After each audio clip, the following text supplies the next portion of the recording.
The number your financial advisor wrote on a whiteboard is probably wrong. Not because it's too low, but because the math behind it was specifically designed for a client who stays afraid long enough to keep paying quarterly fees. There are $2 amounts buried inside the retirement system that actually change how your money behaves. And the second one, the one the wealth management industry has every financial incentive never to explain clearly, exposes something about the 4% rule that will make you genuinely angry once you understand what they've been doing with it. I'm going to give you both numbers today. But more than the numbers, I'm going to show you the mechanics underneath them. Because knowing a threshold without understanding the physics of why it exists is like knowing a speed limit without understanding what happens to your car when you exceed it. Here's what changes when you hit the first number. Compound interest stops being a side character and becomes the lead. Here's what changes when you hit the second. The fear the industry has been selling you runs out of mathematical justification entirely. And neither of these transitions happens where you've been told they do. By the way, I built a free early retirement calculator because most online ones are mathematically wrong. It uses BlackRock and Vanguard logic to expose the weak points in your plan. And I only ask for your email to send the report, so I don't store any of your financial data. Link is in the description. Now, I need a frame for everything I'm about to say. One mental model that runs through this entire video. Here it is. Escape velocity. Think about a rocket sitting on a launch pad. The first few thousand feet are brutal. Maximum fuel, maximum thrust. The rocket barely clears the tower. Every ounce of energy is going toward fighting one thing, gravity. From the ground, it looks almost hopeless. The progress is agonizingly slow relative to the effort being expended. But at a specific altitude, calculable, predictable, not gradual, something shifts. The gravitational pull weakens enough that momentum takes over. The same fuel suddenly produces dramatically different results. The rocket isn't fighting gravity anymore. It's riding physics. And here's the detail most people never consider about that transition. It doesn't happen across a long, slow plateau where things gradually get easier. It happens at a threshold, a specific number. Below it, you are the engine. Above it, the math is the engine, and you are the passenger. And in retirement savings, that threshold is not where you've been told it is. In a few minutes, I'm going to show you the second checkpoint, the one that demolishes the entire retirement income calculation you probably have in your head right now. But first, let me explain why the milestone most people are chasing has been wrong for over 30 years, and why nobody in the financial media bothered to update it. The claim you've probably heard goes like this. Charlie Munger, Warren Buffett's longtime business partner, gave a talk at USC in 1994. He told students that the first $100,000 was a brutal slog, and that you should do whatever it takes to get there. He was right about the psychology of it. He was right that crossing that threshold changes something in how compounding behaves. The problem is that every time someone repeats that quote in 2026, they're citing a number from a completely different economy. In 1994, a comfortable retirement cost roughly $500,000. A new house in America averaged about $154,000. A new car ran about $15,000. $100,000 represented roughly 20% of a retirement target. The math worked. That threshold meant something specific. In 2026, the purchasing power of $100,000 has eroded by more than 50% since Munger said that. The updated threshold, adjusted for what that original $100,000 actually represented in terms of gravitational escape, is $250,000. Not $200,000, not $300,000, $250,000. And the difference isn't aesthetic, it's mathematically specific, and I can show you exactly why. Say you're investing $12,000 a year, $1,000 a month. Aggressive, but achievable for someone in their mid-30s with solid household income, and you're getting 7% average annual return. That's roughly what the S&P 500 has delivered across any rolling 30-year period going back to the 1950s. Not cherry-picked years. Rolling averages Getting to your first $100,000 from zero takes about 7 years at that pace. And here's the part that actually stings. Roughly 80% of that growth came from your own contributions. The market is providing maybe 20%. You are burning almost all the fuel yourself. Compound interest is the backup dancer. You're the headliner. You are the engine. Watch what happens as the balance climbs. Getting from 100,000 to 200,000 takes about 5 more years with those same inputs. Your contributions account for roughly 60% of the growth in that stretch. Investment returns are driving 40%. The physics are changing. Gravity is starting to lose its grip on you. But now you cross 250,000. The next 100,000 arrives in under 4 years. And for the first time in this entire journey, your investment returns are contributing more dollars to your portfolio's growth than your own savings are. The math has flipped. The market is now working harder for you than you are working for the market. That is escape velocity. That is the real checkpoint. Nobody puts a banner on the wall for it. There is no notification. No moment where your brokerage sends you a congratulatory email. You quietly cross a line that most people never know exists. And then they keep grinding as if nothing changed when everything has. I want to tell you about a guy named Marcus. He's a construction supervisor in Ohio. Makes about $75,000 a year, solidly middle class. Been putting money into his 401k for 16 years. Every paycheck. Automatic contribution. Company match on top. He checks his balance maybe twice a year.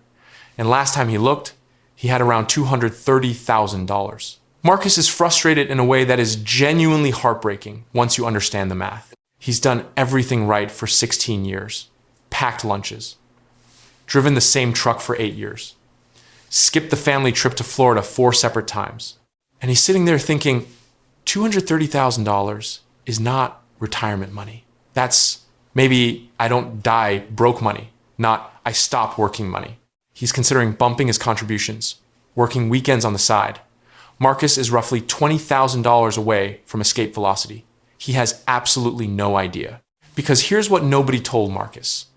At $250,000, at 7% annual return, without contributing another single dollar, his portfolio doubles to $500,000 in roughly 10 years. That's the rule of 72. Divide 72 by your return rate and you get your doubling period.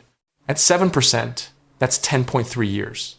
But Marcus isn't going to stop contributing if he stays the course. Keeps contributing what he's contributing. He doesn't panic during the next correction.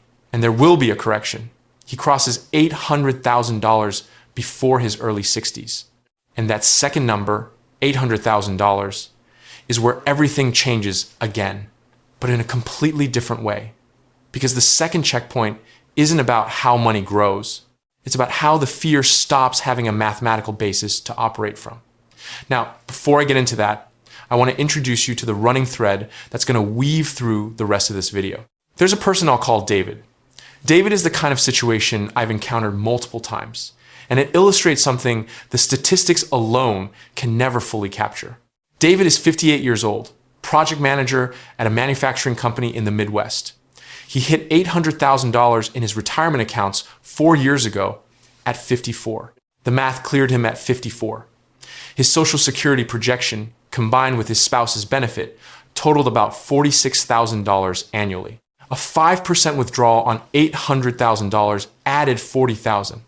His working salary was $90,000. He could replace roughly 95% of his working income at 54 years old. He did not retire. He told himself he'd feel safe at $1 million. I'm going to come back to David. Because what happened next is the part that reframes everything.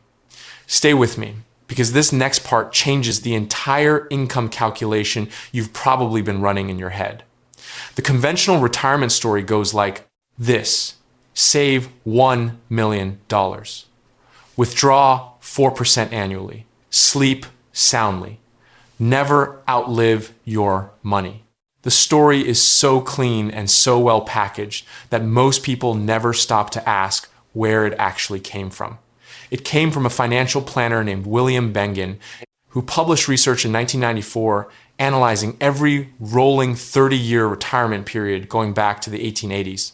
He wanted to find a withdrawal rate that survived the single worst retirement timing in over a century of American financial history. That turned out to be someone who retired in 1968, right before the stagflation of the 1970s hammered both stock valuations and purchasing power simultaneously, a double punch that no retirement plan would ever want to absorb. 4% survived that nightmare scenario. So Bengen called it the safe withdrawal rate. Note that word, safe, as in designed for the worst case. Here's what happened next. The financial industry took Bengen's floor, a rate deliberately calibrated for a once-in-a-century worst case, and remarketed it as the ceiling. The maximum sustainable withdrawal rate. The industry collectively said, if you can't live comfortably on 4%, you need more money. Keep saving, keep working, keep paying management fees while you do, and you'll know when you're ready. You will never be ready by their definition. That's the architecture of the incentive. You think the problem is that 4% is too conservative for your needs. But actually the problem is that 4% was never supposed to be your number at all. It was the floor Bengen built for the worst retiree in 140 years of data, and the industry sold it to you as the ceiling of what any retiree should expect. By the way, hit subscribe if you like the content. Otherwise, YouTube's algorithm may never show you my videos again. Michael Kitzes, the financial planning researcher that serious financial advisors quietly consult when they need rigorous answers rather than marketing copy, published an analysis working through the same historical data Bengen used, 115 rolling 30-year retirement scenarios going back to the 1870s. In more than half of those scenarios, retirees following the 4% rule didn't merely survive their retirements. They end up with more than double their starting portfolio at death. Retire with $800,000, withdraw 4% annually, and in over 50% of historical scenarios, you die with more than $1.6 million. Some scenarios in that dataset ended with 3 times the starting balance. 0 of those 115 scenarios ended with a fully depleted portfolio, not one. Bengen himself has since updated his own research. His revised estimate puts the sustainable rate closer to 4.7% in current market conditions. Kitzes' analysis suggests the historical average across all scenarios sits closer to 6%. 6, not 4. 6% of $800,000 is $48,000 per year from the portfolio alone. The average combined Social Security benefit for a married couple today, with both spouses collecting, is roughly $3,800 per month or $45,600 annually. Total retirement household income, approximately $93,600 per year from $800,000. Not 1 million, not 1.2 million, 800,000. That is what the financial industry has every rational incentive never to explain clearly.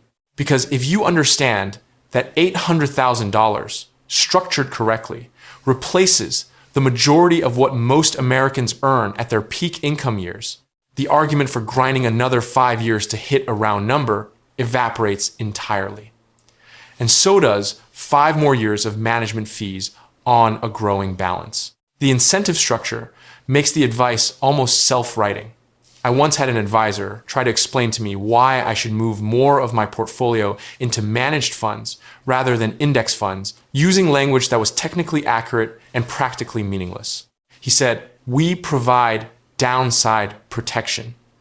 I said, "The S&P 500 returned about 10.5% annually over the last 30 years before fees. Your fund returned 8.2%. What exactly are you protecting me from?" He moved on to a different slide. We continued the meeting. We did not do business together. Now, I need to give you a calculation that actually maps to a real situation. Let me walk you through Sandra's numbers, because Sandra is the version of this story that lives closest to where a lot of viewers are right now. Sandra is 42 years old, household income of about $110,000. She currently has $180,000 spread across a 401k, and a Roth IRA. She's been contributing $14,000 annually across both accounts.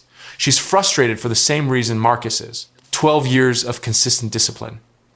And the balance doesn't feel anywhere close to retirement security. Here is Sandra's actual runway. At $180,000, contributing $14,000 annually at 7% growth, she crosses $250,000 escape velocity in fewer than 4 years. She is 46 years old, and the physics of her retirement savings have just permanently changed. From that moment forward, with the same contributions and same returns, she hits $800,000 in approximately 14 more years. Sandra is 56 years old. The math cleared her at 56. Her Social Security benefit based on her earnings record is probably around $2,200 a month. Her spouse's benefit adds roughly $1,500 monthly. Combined, that's $44,400 annually from Social Security alone. A 5% withdrawal on $800,000 adds another $40,000 per year. Total annual household income, $84,400. Her effective federal tax rate in retirement, with some Roth exposure allowing her to manage her taxable income, is likely under 12%. Sandra has replaced over 75% of her working household income at 56 years old, not 65, not when Medicare kicks in automatically. 56. The biggest threat to Sandra's plan is not a market crash.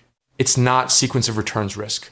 It's not a recession. The biggest threat is that she looks at her balance at 44 during a bad market year. Maybe it's temporarily dropped back to $165,000, and she decides the whole project is too slow, too uncertain, too far from the finish line.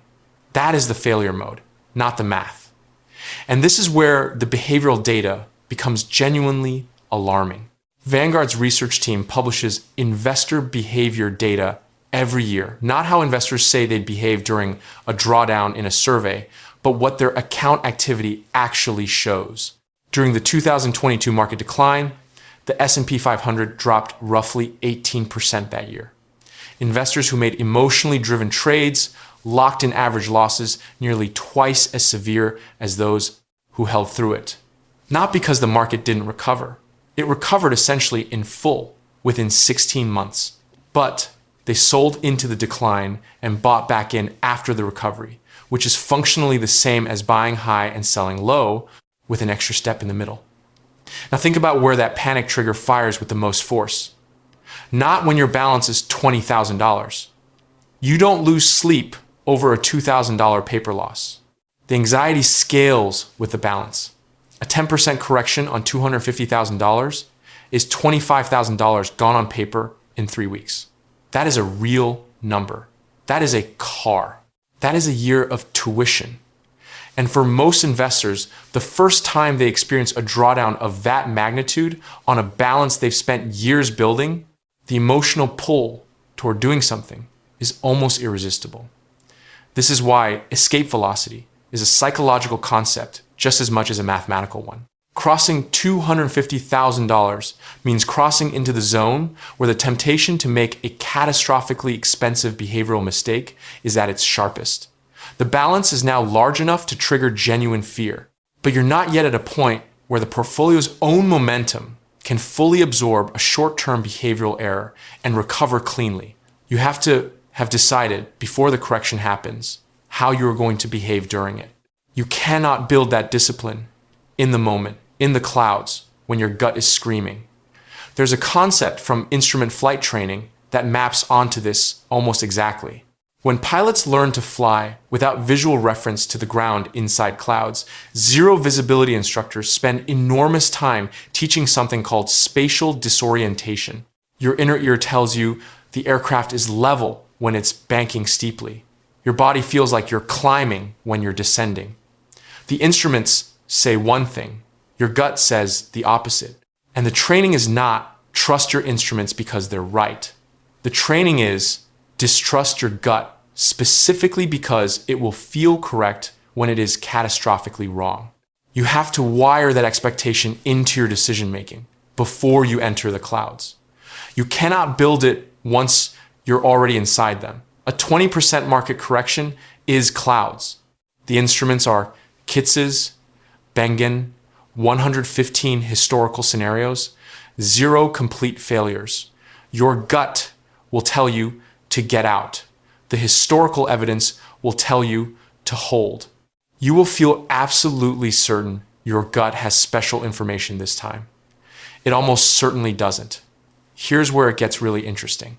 There's a layer underneath everything I've described that most people only discover late enough that they can't do much about it. The tax architecture of your retirement accounts. Hitting $800,000 in a traditional 401k is not the same mathematical event as hitting $800,000 across a mix of account types.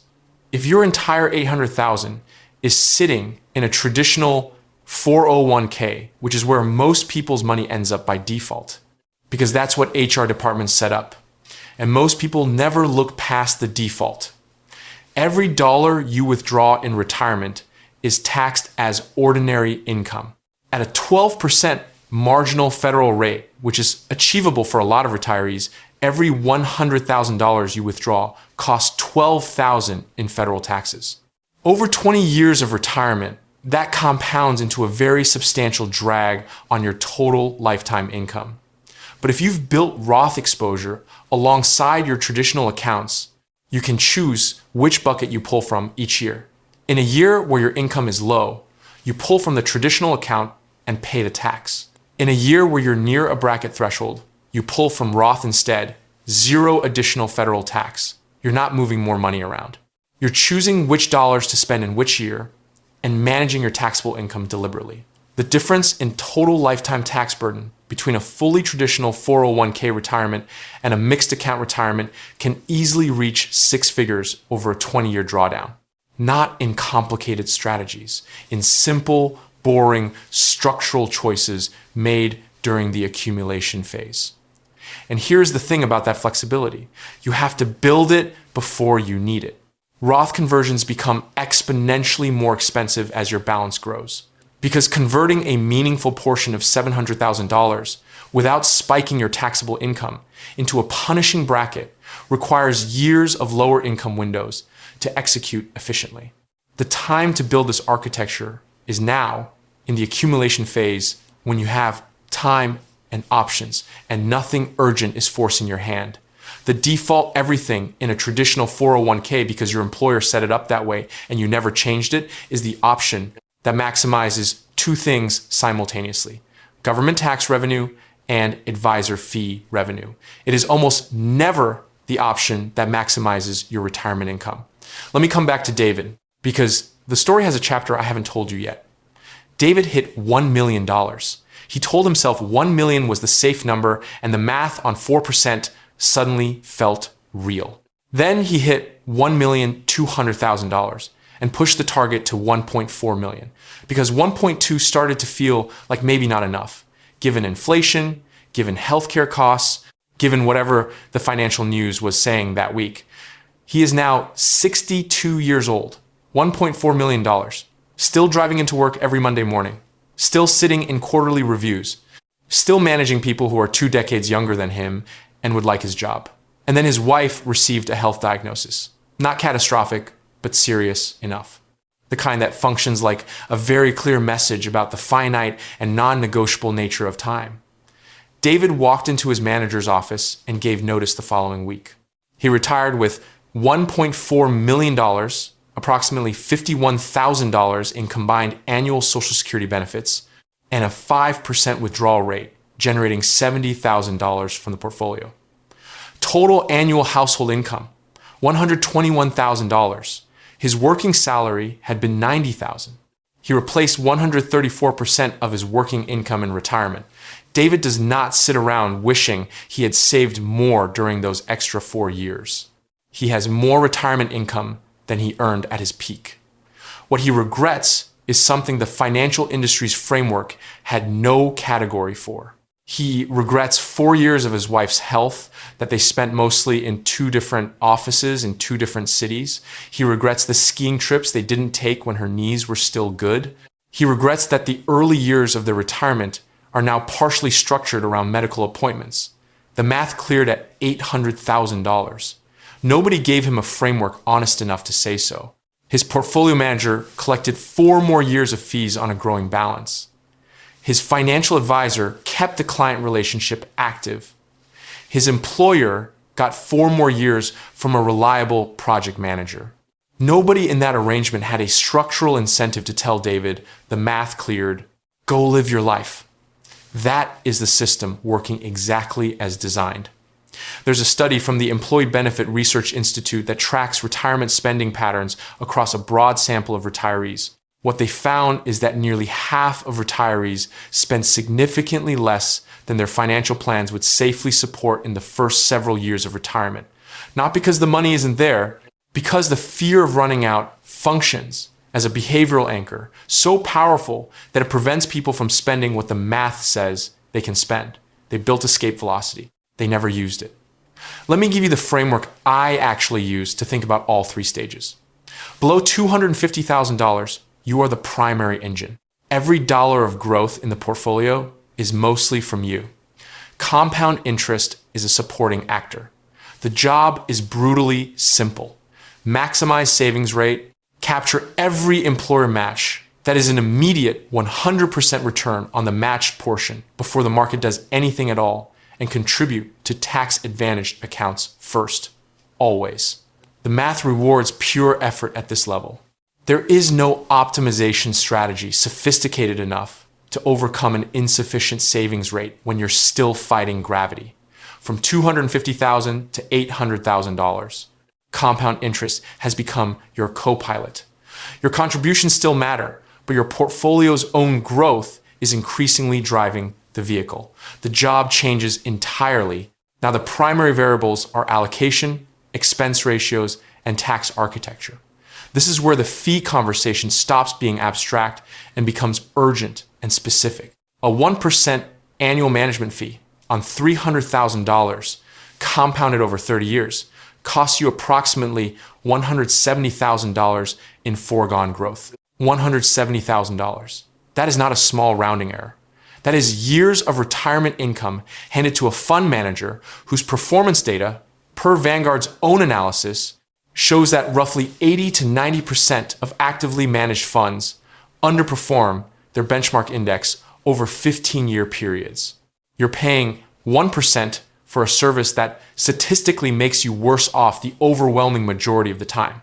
Above $800,000, you are statistically, historically, and almost certainly going to be fine. I want to say that clearly because the industry's entire operating model depends on you never fully believing it. The risk at this level is not running out of money. The data does not support that fear as a primary risk. The actual risks are psychological.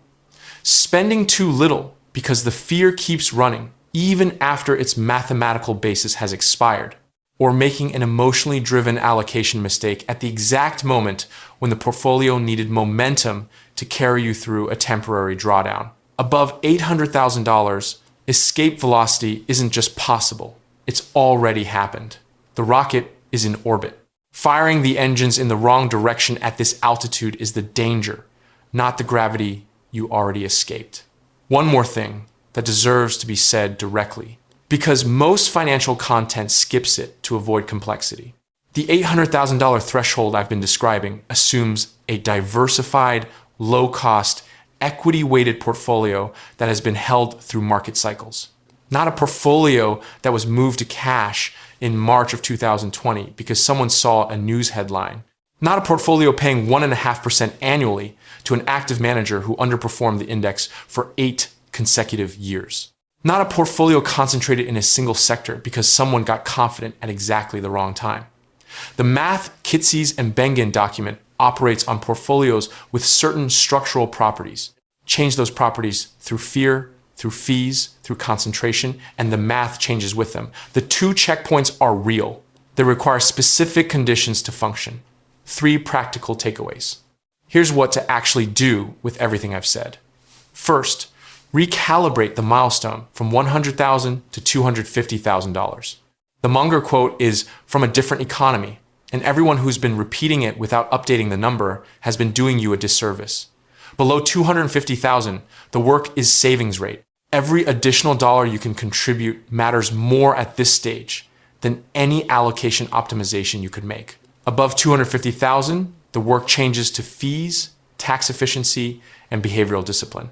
Prepare for that shift explicitly, because most financial content never distinguishes between the two phases. And treating them as the same job is part of why people grind through escape velocity without noticing the transition happened.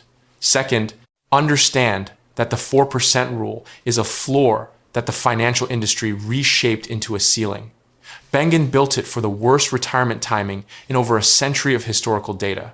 Not the median, not the typical, the outlier worst case. Kitz's research puts the historical average sustainable withdrawal rate across all scenarios at roughly 6%. Bengen himself revised his own estimate upward to 4.7%. If your retirement planning has been built around 4% as the maximum safe withdrawal rate, you may be significantly underestimating what your portfolio can actually support. And if you're sitting at $800,000 or beyond, still extending your working years to pad a number the math has already cleared, understand with precision what the trade-off actually is. You're not buying additional security. You're purchasing a statistical cushion you are very unlikely to need at the cost of time you cannot recover. Third, build your tax architecture now, not when you need it. The $800,000 threshold is powerful. It's more powerful with money distributed across account types, traditional 401k, Roth IRA, potentially a taxable brokerage, than with all of it sitting in one pre-tax bucket. The ability to control which dollars you spend in which year, to manage your annual taxable income deliberately, to avoid Medicare premium surcharges by staying below bracket thresholds. That flexibility doesn't appear automatically at retirement. You construct it deliberately during the years when you still have time and lower income windows and the full range of options available. The window for Roth conversions closes as the balance grows and your income stays high. Start now, not later. Lazy investing built more fortune than crypto memes. The system will keep collecting on your confusion, your fear, and your misunderstanding of where the actual checkpoints are. It will do it politely. With a quarterly statement formatted in a way that tells you your balance and your rate of return, and almost nothing that actually matters about when the math cleared and what the evidence actually says about how much you can safely spend. The prospectus will be 47 pages long. The important part is 2 sentences on page 31. Now you know what to look for.